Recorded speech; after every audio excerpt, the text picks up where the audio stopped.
Tonight, an old terror case now headed for a new trial. They were convicted of a plot to derail a Via train. How a judge's error changed everything. Brazil now says it will accept help to fight the Amazon fires, but there are strings attached. The moment Costco came to China is our moment. And you thought your Costco was a zoo. This is The National.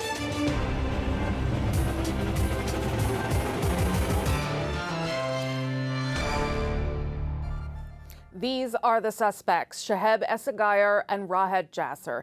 And this is the alleged plot. In 2015, the two men were convicted on terror-related charges, accused of planning to derail a Via Rail train in the Greater Toronto area. Today, that verdict was set aside, a new trial granted for the men by Ontario's highest court. Why? All because of how the jury was selected. Habiba Noshin explains why the next trial could be very different. This, the Crown argued, is where it was all supposed to happen, on train tracks between New York and Toronto. It was a case that consumed law enforcement on both sides of the border. Rahed Jasser and Shaheb Esseghir were both found guilty and given life sentences for their role in the Via Rail terror plot. At the heart of the case were recordings and testimony of an FBI agent who had befriended the two men.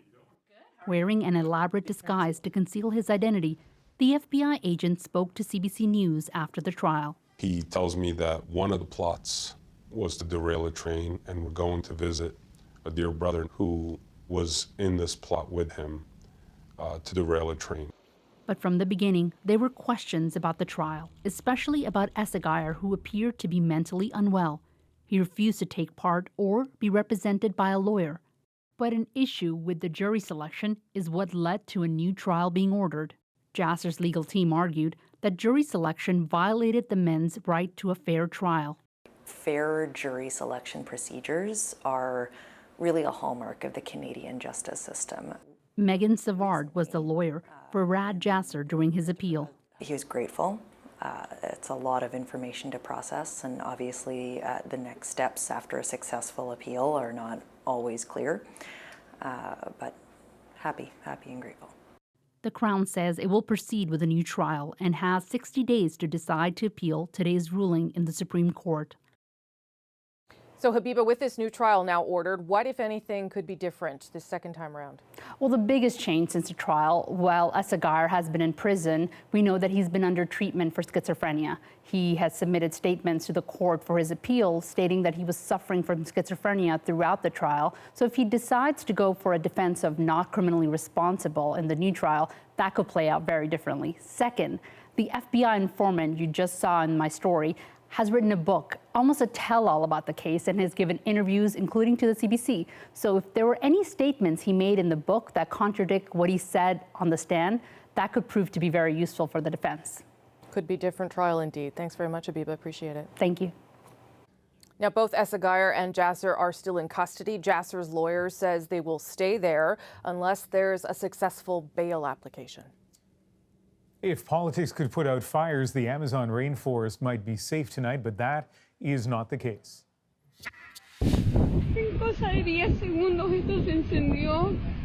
Not only are the fires still raging, NASA confirmed today the rainforest is being consumed at a rate not seen in 9 years. Even so, the Brazilian president, Jair Bolsonaro, said this morning that he would reject the G7 offer of $20 million to fight the fires until French President Emmanuel Macron apologizes for slamming his environmental record. Donald Trump tweeted out praise for his kindred spirit. He and his country have the full and complete support of the USA. Later in the day, a Bolsonaro spokesman said all foreign aid would be accepted as long as Brazil gets to say how it's spent. So Canada's offer will also be accepted now. Cameron McIntosh looks at that and some other ways Canadians think they can intervene in this global crisis. As the rainforest politics play out, Canada stands by its offer. We stepped up as a government, saying we were willing to provide not only financial assistance, but also assistance. We have great firefighting teams. $15 million. plus a pledge to send firefighting aircraft. Brazil has deployed 43,000 troops to fight the fires, which are mostly fueled by trees on the ground that were clear-cut. In Canada, forest fires typically spread through the living canopy. Still, firefighters say Canada can make a strategic, albeit small, contribution. The air bombers will help slow down the fire, but it's more than likely going to take boots on the ground to fully extinguish it. Even if the flames are put out, there are calls for Canada to focus on a political solution. What really has to be done is monies invested to prevent any further advance of this wave of deforestation consuming the Amazon. But Brazil's president, Jair Bolsonaro, seems to champion deforestation, despite the clear threat to the world's climate. No country can risk the well-being of the rest of the world, and that sovereignty is not a camouflage you can hide behind. Former Foreign Affairs Minister Lloyd Axworthy says the international community should take the unusual step of intervening, with Canada positioned to take a lead. Use your best diplomatic tools, but you're also going to have to impose fairly severe sanctions and accountability. As this plays out on the fire line, Canada is working on a South American trade deal that includes Brazil. Asked about that, McKenna fell back on a familiar Liberal talking point. We need to be linking trade to the environment. Canada's focus now clearly on the flames, rather than the policy fanning them. Cameron McIntosh, CBC News, Winnipeg. Now to the fallout, Rosemary, from a landmark decision in the U.S. Yeah, that's right, Ian. An Oklahoma judge found that Johnson & Johnson helped fuel the opioid crisis, and another drug maker is taking note. Purdue Pharma is trying to settle more than 2,000 American lawsuits with an offer of up to $12 billion U.S. Never before have we ever seen a member of a private industry offer so much money to try to deal with a public health crisis of this magnitude. Purdue is the maker of OxyContin. The settlement offer comes a day after the Oklahoma ruling against Johnson & Johnson, worth more than $500 million U.S. Jamie Strachan looks at how that might affect class action suits here in Canada. At this point, I was taking about up to 8 a day. This is back in 2008. Daryl Gebian represents the ravages of opioids. An injury led to an addiction to Percocet and fentanyl. It destroyed his marriage, derailed his career as a doctor, and eventually landed him in jail. Life for me at that time was a nightmare. I remember clearly still right now. Looking in the mirror, I hated myself. Pictures of me. He's slowly getting back on his feet. He's also the lead plaintiff in a $1 billion class action against dozens of pharmaceutical companies and their distributors. What's happening with the opioid crisis is a symptom of a much bigger problem at the societal level, that we are not coping with stress well. The opioid crisis has ravaged the state of Oklahoma. Gebian and his lawyers are emboldened by the Oklahoma decision. Oklahoma successfully argued that Johnson & Johnson created a public nuisance, contributing to an ongoing public health crisis by engaging in misleading marketing of its drugs. In Canada, between 2016 and 2018, there were more than 11,000 opioid-related deaths. BC is engaged in a class action against a number of pharmaceutical companies. I think it would have been a more difficult situation had the court in Oklahoma said, we don't see any liability here, but to have a judge say, yes, we do see that there's a serious problem here with how this company conducted themselves. BC lawyer Radar Mogamar is also involved in the province's case. He says in Canada there's no public nuisance statute, but there are similar rules around making false representations. The industry has to get its head around the fact that we're all coming for them because of their conduct, and that the taxpayers can't be left holding the bag on this crisis. Mogamar says a victory for BC would be good news for all of the provinces and territories contemplating similar lawsuits. Jamie Strachan, CBC News, Toronto. An extraordinary hearing in New York today. 16 of Jeffrey Epstein's accusers got their day in court, even though the powerful financier killed himself in custody before he could face trial for sex trafficking. Ellen Morrow brings us their powerful statements. Jeffrey Epstein's accusers emerged from court, detailing publicly their most private traumas. All I could say was a meek, no, please stop. But that just seemed to excite him more. Shantae Davies described the first time she says Epstein raped her. He continued to rape me, and when he was finished, hopped off and went to the shower. I pulled my shorts up and I ran as fast as I could back to my own villa, my feet bloody from the rocks. I cried myself to sleep that night. 16 women spoke in court, sharing harrowing accounts of sexual assault and humiliation. But with Epstein now dead, this was not the criminal trial the women wanted. It was both empowering and infuriating to know that the person who I needed to hear those words is not here to hear them. Still, for some, at least a brief moment of catharsis. Today is a day of power and strength. I wanted to thank the judge for letting us speak, having some closure. It's still going to be a rough road. The focus now turns to civil suits against Epstein's estate and investigations into his alleged co-conspirators. They include former girlfriend Ghislaine Maxwell. There are allegations she lured teenage girls for Epstein to abuse and traffic to his powerful circle. I won't stop fighting. I will never be silenced until these people are brought to justice. Virginia Roberts Giuffre says Epstein forced her to have sex with Prince Andrew when she was a teenager, an allegation Prince Andrew vehemently denies, writing in a statement, "I would not condone, participate in, or encourage any such behavior." Today, Roberts said, "He knows exactly what he's done, and I hope he comes clean about it." The U.S. Justice Department has warned any possible Epstein accomplices not to rest easy, vowing they'll be prosecuted, a promise ever more pressing with the scope of Epstein's alleged crimes increasingly laid bare. It makes me sick to my stomach that there's perpetrators out there that obviously helped him in many ways for a very long time, and they're still out there with no punishment. Ellen Morrow, CBC News, Washington. Also in court today, one of Epstein's lawyers hinted at a conspiracy, calling Epstein's injuries far more consistent with assault than suicide. The medical examiner has ruled the financier hanged himself. Conservative leader Andrew Scheer kept a fairly low profile today, but his party did make some news in Quebec because of some confusion around the party's precise stand on abortion. Last week, Scheer faced a similar challenge over the issue of same-sex marriage. These sorts of issues can put his party on the defensive. Katie Simpson explains. There's never been a pride parade in the rural Ontario community of Winchester, outside of Ottawa.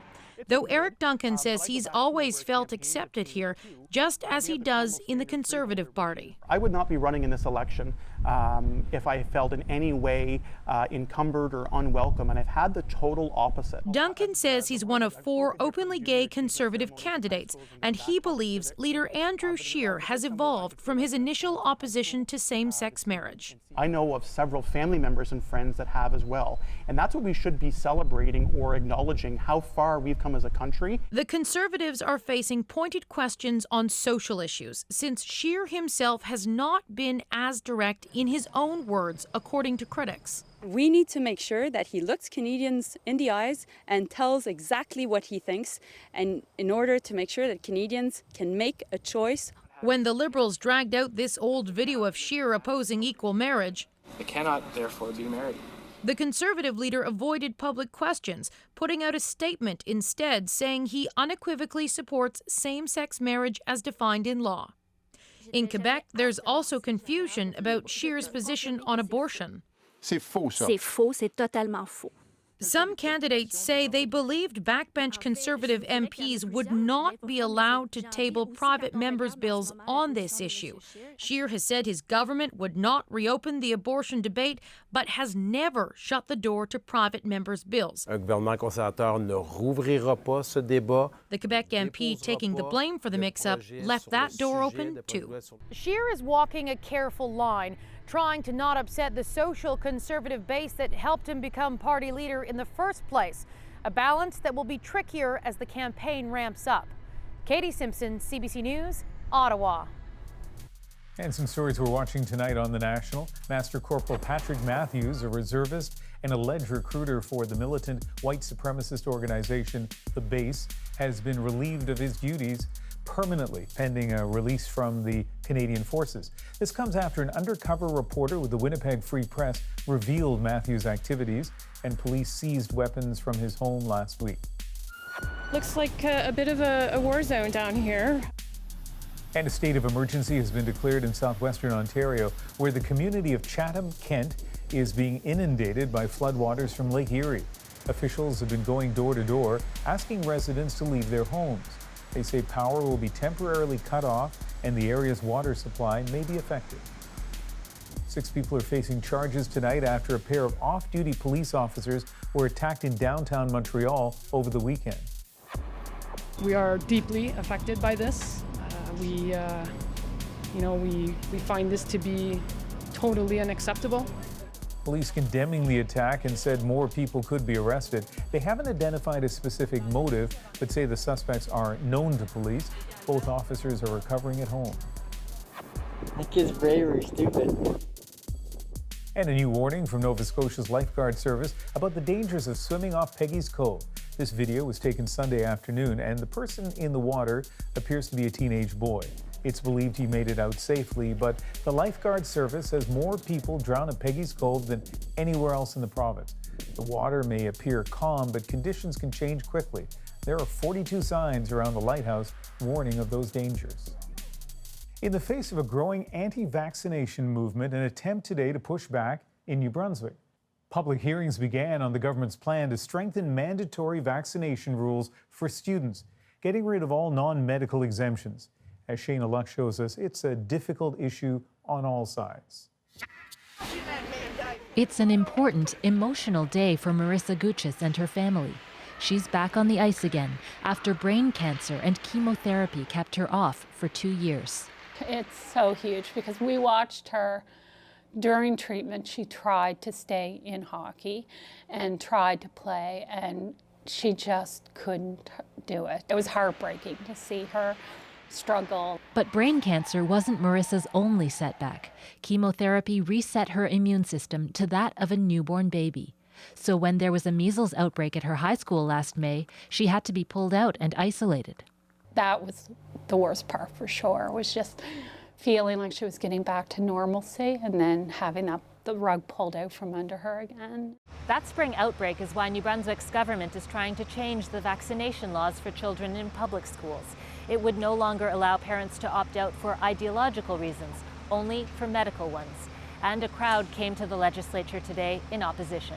I haven't vaccinated my children. I think vaccination should be left to the individual to look at their individual circumstance and their health. So mandating any policy, I think, is really risky.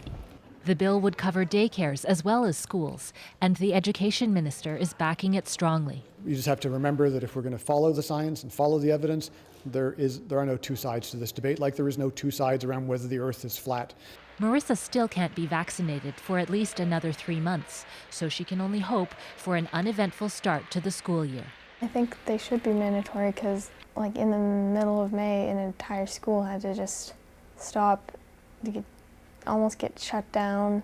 A lot of us had to go home just because a few people didn't get the right shots. So I think it's important that everyone does.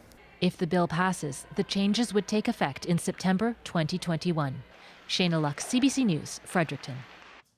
New Brunswick's vaccination rules are already some of the strictest in Canada. Ontario is the only other province that requires students to be vaccinated to attend school, but there are exemptions to that rule for medical reasons or for conscience or religious belief. There is a rule change this year, though, for parents in British Columbia. They will have to report their child's vaccination status, but it's not mandatory for kids to be immunized to go to school. Still ahead on The National, just in time for back to school, why kids are eating better than they used to. And if you think your local Costco gets crazy on a Saturday, how about this? Yeah, that seems a bit much. China's first Costco was popular, so popular they had to call the cops. We'll take you there in our moment. But first, anybody need a pedicure? What you're looking at is pumice blanketing an area the size of a city. In the Southwest Pacific, this is from satellite. A NASA scientist provided Manhattan to give a sense of scale. These so-called pumice rafts come from volcanic eruptions. Buoyant gases in the rocks bring them to the surface. These sailors say it took them 6 to 8 hours to pass through a heaving, hissing, tinkling patch of volcanic glass.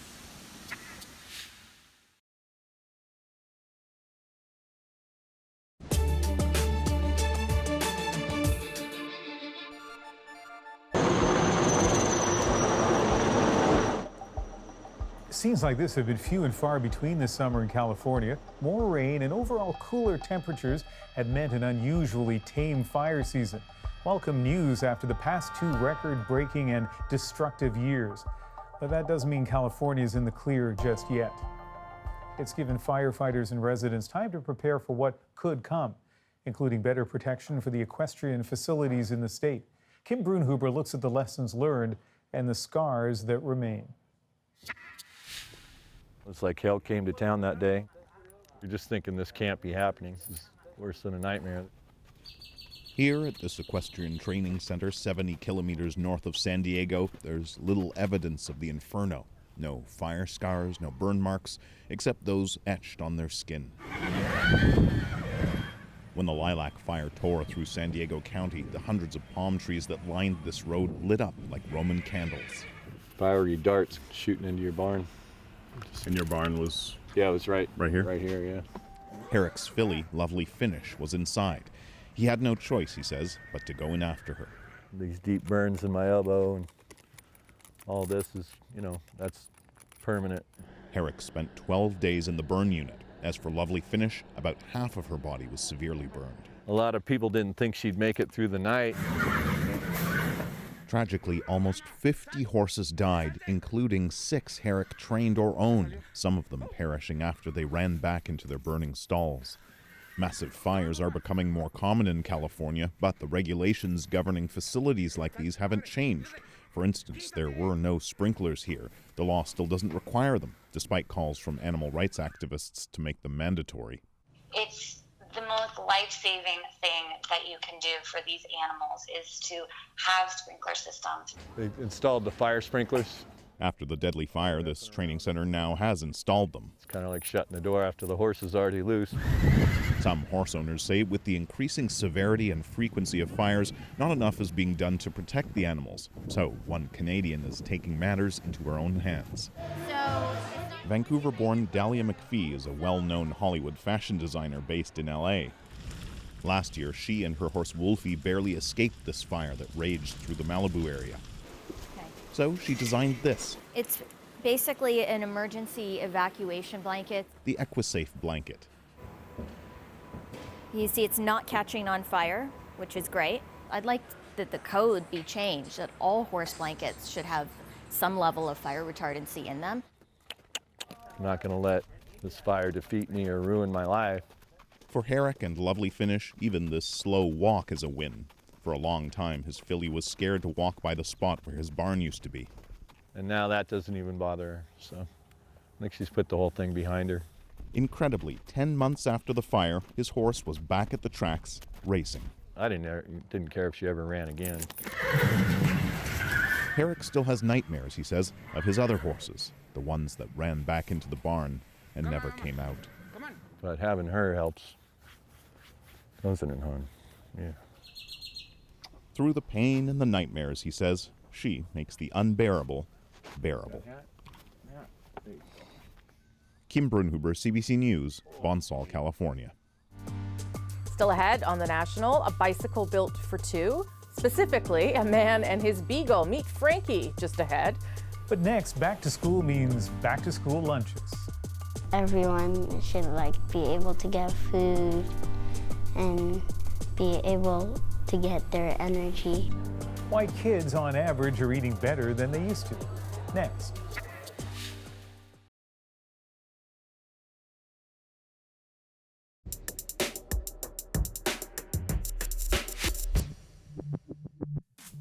Now is the time for fresh supplies, fresh excitement, and maybe just a little bit of dread. For kids and parents, it comes back to 3 words: back to school. It's an annual migration that's timeless, but Rafi Boudjikanian explored what students are eating and discovered that things are changing in school cafeterias and for the better.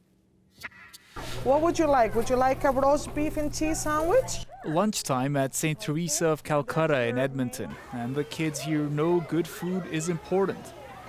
You would have very poor thinking, and it would be very hard to answer the questions. St. Teresa gets its meals from a non-profit organization. On the menu, kid-friendly choices that also meet their nutritional needs. We're finding that children really do, from a standpoint of carrots and sandwiches and tacos and some of the other things that we're providing, that they're actually very positive. A new Canadian study surveyed 7,000 students or their parents over an 11-year period. It shows school children are developing better eating habits, more fruits and vegetables. They're also eating less calories from those minimally nutritious foods or junk foods. It's a modest improvement because we're still very far from a perfect score. The study author says the changes may come from provincial policies that restrict what beverages or foods can be sold on school property. Food is like comfort, like the taste of mom's cooking. Canada introduced a new food guide in January, but it's just a guide. Canada is the only G7 country with no mandatory national food policy in place.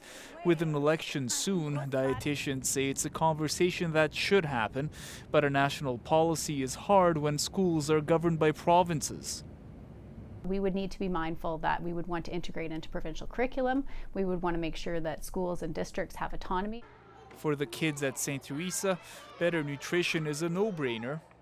I think that everyone should be able to get food and be able to get their energy. The federal Liberals listed a national school food program in their budget this year, a promise with no funding so far. Rafi Bujikanian, CBC News, Edmonton. In the far north, access to the right kind of food can be an even bigger challenge. Earlier this year, David Common showed us a program in Iqaluit High School, meeting that challenge head on. Traditional, nutritional food made for students, by students. Yeah, so all of this needs to be done. First is the potatoes, I'd say. If one of you could shred meat and two of you could do potatoes.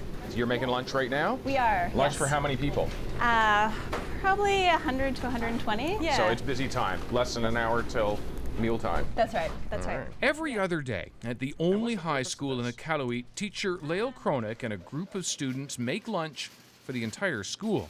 Not just to be nice. This is the front line in a fight for good food. And on today's menu, poutine.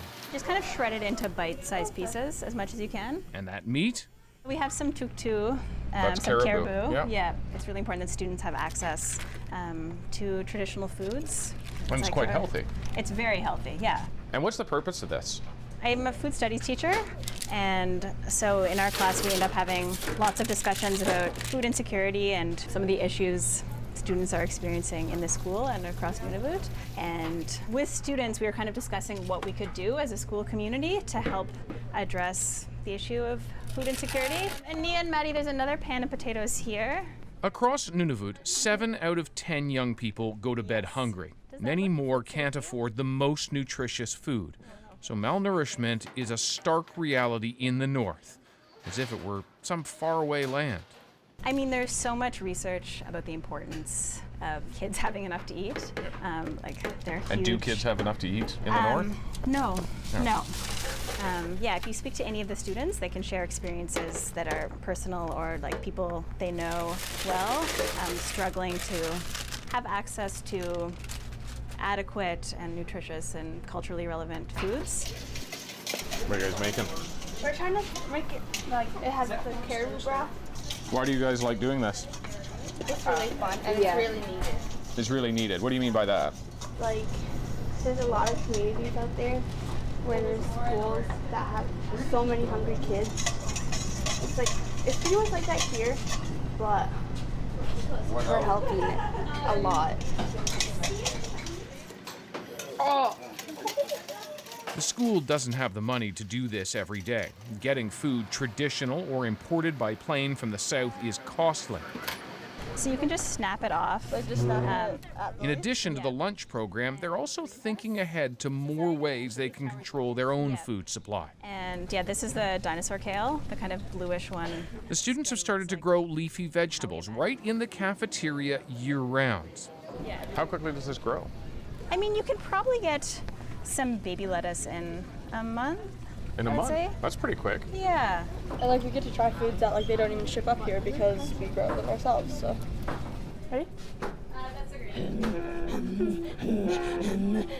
Tradition still has strong roots here. For centuries in the north, it's been heard in Inuit throat singing and in the sharing of food with those who need it. Time spent together preparing food also cultivates relationships, important social skills, developed while confronting a social problem. Why is this program important?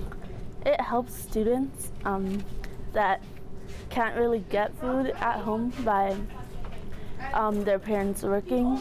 I know this gets a bit personal, but could this be the only meal of the day for some of your students? Yeah, I mean, we're lucky we also have a breakfast program, and we have bannock at recess, but I've heard from students, like, when we don't serve lunch, sometimes they just don't have lunch for sure. And we also have some students who take home leftovers, and like they've said, they share it with their brothers and sisters. So yeah, I think it is a big deal for many of our students. As the line snakes through the school's cafeteria, there's an understanding that, as great as this is, it is not the solution to the problem of hunger. These meals are an interim, partial fix. But a pretty popular one, too. Thank you. David Common, CBC News, Iqaluit. An update to that story. Lael Cronick, the teacher that you saw there in David's piece, tells us they don't have enough funding to keep the lunch program going through the entire school year. She says it will go on as long as it can until the money dries up.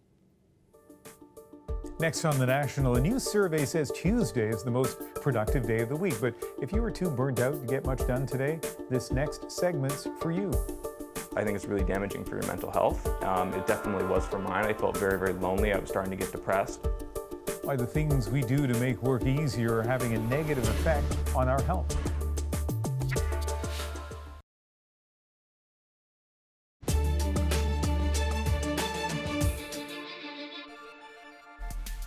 Welcome back. We are tracking Tropical Storm Durian as it heads towards Puerto Rico. Residents there spent the day boarding up windows and buying supplies as the storm continues to strengthen. It's expected to near hurricane force as it passes over the island. The forecast prompting the governor to declare a state of emergency. As you know, the area is still recovering from Hurricane Maria, which badly damaged the island in 2017. In Missouri, a federal judge has temporarily blocked a controversial new abortion law. For months, protesters have taken to the streets trying to stop the law which prevented abortions from 8 weeks of pregnancy. Well, today, a U.S. District Court ruled the law violated Supreme Court precedent. In recent months, Arkansas and Ohio blocked similar abortion laws, setting the stage for a Supreme Court challenge. And it was a good day for 3 Canadians at the U.S. Open. It's a really big confidence booster for me to beat a guy like Felix, especially straight sets. 20-year-old Denis Shapovalov from Richmond Hill, Ontario, beating 19-year-old Felix Auger-Aliassime from Montreal in the first round of the tournament today. That followed separate wins by Vancouver's Vasek Pospisil and Mississauga's Bianca Andreescu. So it's back to school time, and for parents, if you got a break, that means you have to go back to work too. Tonight we want to revisit part of our burnout series, from the dangers of shift work to the challenges of working remotely. We'll get to the reality of working from home in a few minutes, but first, why working overnight does more than just flip your schedule upside down. Christine Birak explains. As many are winding down their workday, rushing to get home, millions of Canadians are just getting started. It's after midnight. Mohammed Hannity is about an hour into his shift. 6 months into the job, he likes having his independence. How's it going, man? How's it going? Good. And there's camaraderie. Simon Scrutton works in sales. He's squeezing a workout in after finishing up a late afternoon shift. Nothing too exciting? No, not yet. Lunch is at 4 a.m., dinner at 8, and Hannity forces himself to go to bed around 9 in the morning. My entire life I've been falling asleep at night, so doing night shift kind of works against nature, right? Yes, it does, and there can be serious consequences. 1 in 4 Canadians works outside a typical 6 a.m. to 6 p.m. day. Those who do it regularly have higher rates of obesity, type 2 diabetes, high blood pressure, and depression. They're more likely to have heart attacks and strokes, and the World Health Organization says shift work is a probable cause of cancer. People get through it. We kind of adapt, I guess. Genetically, some of us are hardwired to be night owls. Research shows other traits that appear to help some people cope include being young, having strong internal drive, an extroverted personality, and being male. The problem is when you're fighting that biology, when it's not your choice. That's when often there's consequence. Neurologist Dr. Brian Murray studies how sleep, or the lack of it, affects the brain and our health. Like this little blip here, is this, how bad is that? Is that going to be a problem for you down the road? Many of his patients are shift workers. A lack of daylight also throws off their body's internal clock, making them feel hungry in the middle of the night. It's problematic, and we have to kind of find ways to kind of manage and cope. It's now 3 in the morning. Eventually, day becomes night, night is day, and it's all just one thing. His health strategy? Eat light at night. Researchers recommend protein-rich foods like eggs, fish, and beans. Drink water. Small doses of caffeine can also help. And save carb-heavy meals for morning to help fall asleep. You sleep in the daytime, you work at night type of thing? So you're still getting your sleep time? Chef Randy Hamilton says self-discipline and routine is the key. But doctors say the night shift will likely be disrupted. Eventually, one day, we may have, a genetic panel where we could say, you're just not cut out for shift work. As life speeds up in our 24/7 world, shift work remains a hard day's night on the body and mind. Christine Burak, CBC News, Toronto. Canadians are pushing the boundaries of the 9-to-5 workday in other ways, too. For many, that means leaving the office behind altogether. But with the freedom of working from home also comes a cost. Here's Diane Buckner. All right, and look, certain layers are going to change. So here, I'm going to change to a completely different drum groove right here. Adam Simmons teaches a very 2019 type of music class, showing grade school students how to remix popular songs. And now let's see what this sounds like. Simmons' company, which employs other teachers as well, has a contract with the Toronto School Board. But when he started his business, he did most of his work at home and hated it. I think it's really damaging for your mental health. It definitely was for mine. I felt very, very lonely. I was starting to get depressed. It's a huge issue. It is a huge health issue, and it's an issue for the workplace as a result. This human resources consultant says her firm's research shows isolation is a problem for 41% of employees surveyed. It impacts mental health and the risk of depression, it impacts anxiety, it impacts people's personal well-being. It also impacts your physical health.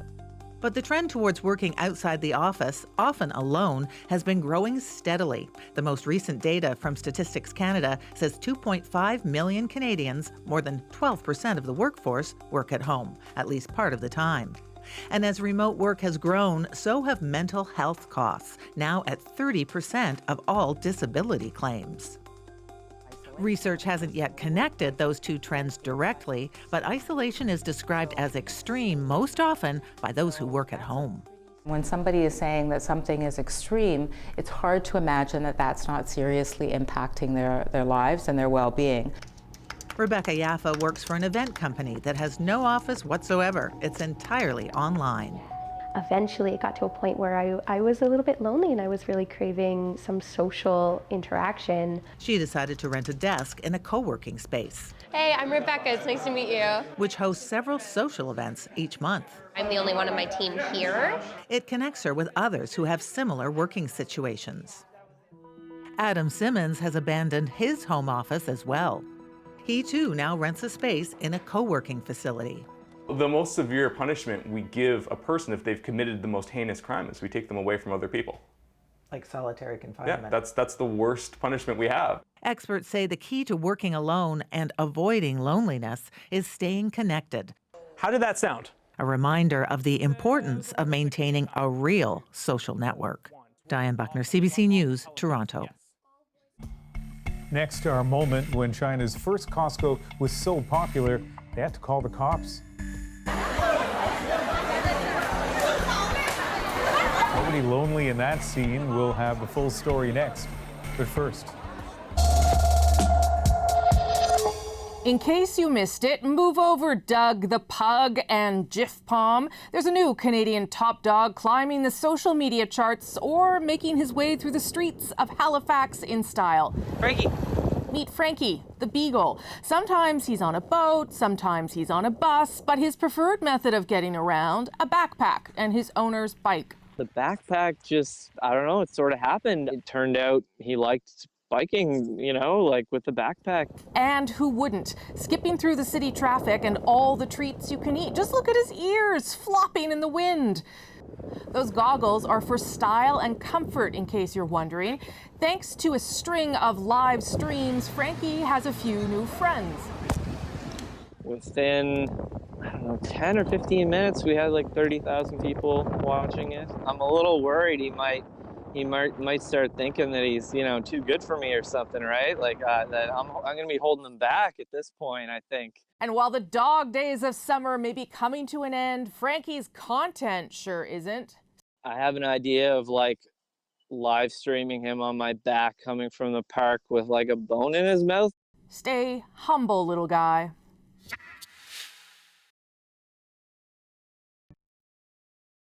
Am I in trouble?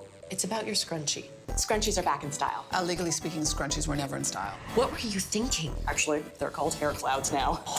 It's not helping.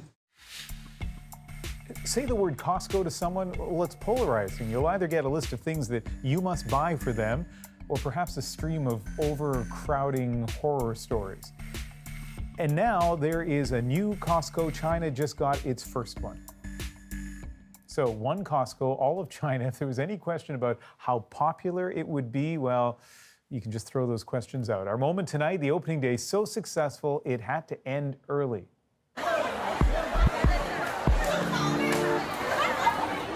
At the meat counter, in the aisles, at the entrance and the checkout. The word crowd just seems small for all these people. The store opened at 8 o'clock this morning in Shanghai, the line stretching around the building. Signs warned it could take 3 hours just to park, and still they came.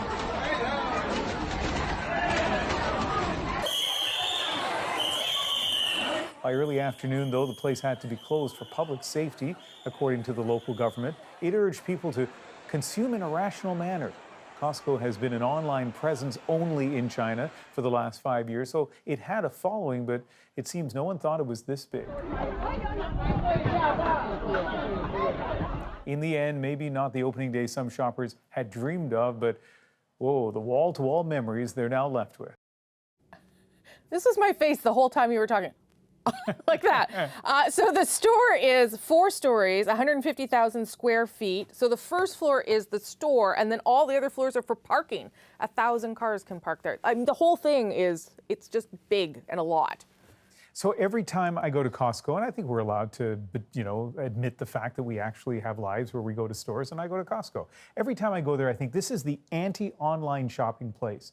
And I think it's interesting that Washington State, just south of here, is where Costco is headquartered and where Amazon is headquartered. They're like two polar opposites when it comes to the retail experience. And I think we can also come clean, Rosemary, on the fact that as I will stand in line for samples, you're not a big Costco fan. No, I don't need a 4-liter jug of salsa. I can see no place where, I know some people do, but I do not. And I also am not a big sample person. Yeah, you see, you made a mistake. You used the word need. I mean, maybe some people go there because they need stuff. Usually need's not the motivator for me. That's the National for Tuesday, August 27th. Good night, everyone.